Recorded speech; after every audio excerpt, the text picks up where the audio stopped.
Hi, this is Almiro Oosthuizen with Cape Town Emergency Medicine. Today talking about basic suturing techniques and showing you 3 example sutures often used in suturing skin wounds.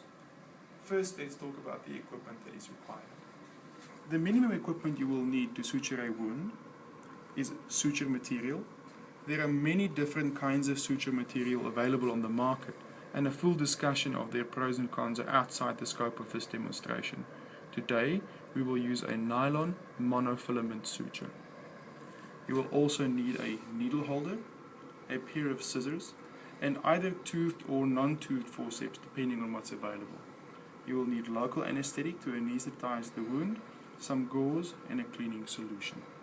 After explaining the procedure to the patient, don universal precautions and proceed to gently cleaning the external surface of the wound. Once this has been done, inject local anesthetic along the wound edges, approaching the wound from the wound side itself and not injecting through the skin.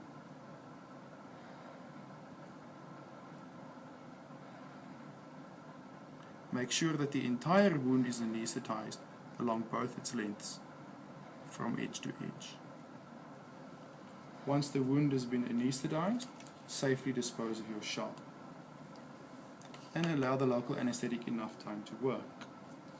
After an appropriate passage of time, test the wound edge and confirm that your anesthesia has been successful. It is now appropriate to clean the wound a bit more vigorously, including the inside of the wound, and to rinse or irrigate it out if there is any foreign material. This should now cause less discomfort or pain to the patient. Once the skin has been prepared, proceed to suturing. In this case, we are going to use a nylon monofilament suture. Open your suture, reveal the needle, and grab the needle with your needle holder. Hold the needle about 1/3 to 1/4 from the back of the needle on the flat surface with the tip of the needle holder. This allows for an easy rotating motion of the wrist to take the needle through the skin. When suturing a wound, we suggest starting in the middle and then progressively halving the gaps in between to ensure even distribution of sutures. For a simple interrupted suture, insert the needle at 90 degrees to the skin, and with a rotating motion of the wrist, simply twist the needle through. You could also insert on the one end, come out the middle of the wound, and insert again. Pull the suture material through, leaving just enough to suture. There are many ways to tie an instrument knot. One way is the following.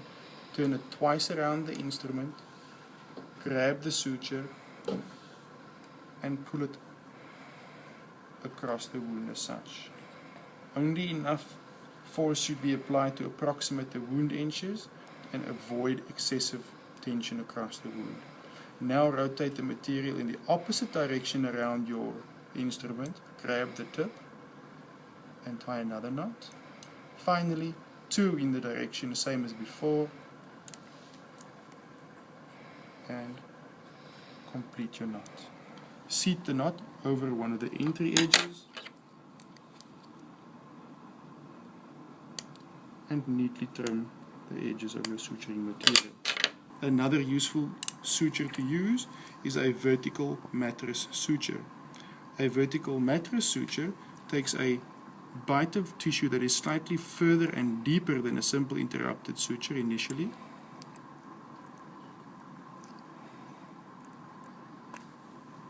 as an initial throw. Reverse the direction of the needle on your instrument so that you can come back across the wound. To come back across the wound, go shallow and close to the wound edge, grabbing only a small piece of skin.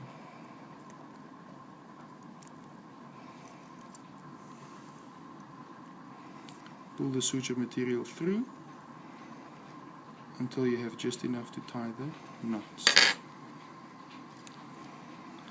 Knot same as before, 1, 2, put it across,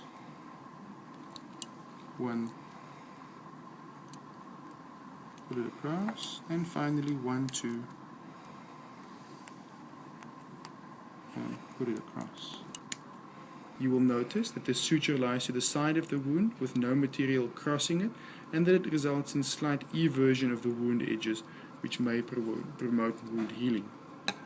Finally, I will show you a pulley suture, which is a variation on a vertical matter suture and is an extremely useful suture when trying to suture wounds that gape widely or under a lot of tension. Position the needle correctly and start off with a vertical matter suture as shown before. Deep and far, deep and far. Switch the position of the needle and now come back close and shallow, and again close and shallow.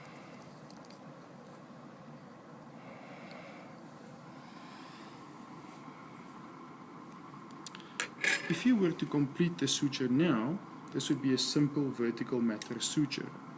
Instead though, pass your needle through this preserved proximal skin loop, represented on the vertical matter suture as that, pass it through,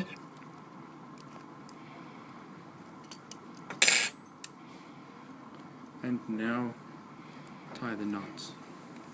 2 and pull, 1 and pull, 2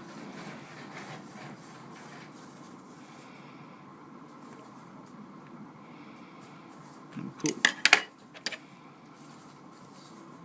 Trim the edges of the suturing material. By passing the needle back through the proximal skin loop, you have created a pulley effect, allowing the physics of this configuration to spread the tension across the wound much more efficiently and close wounds even under a lot of tension much more efficiently. One potential use for a pulley suture is to do the initial halving or maybe even the second halving and then fill in the rest with simple interrupted sutures in a widely gaping or high tension wound. And that's it. Thank you very much.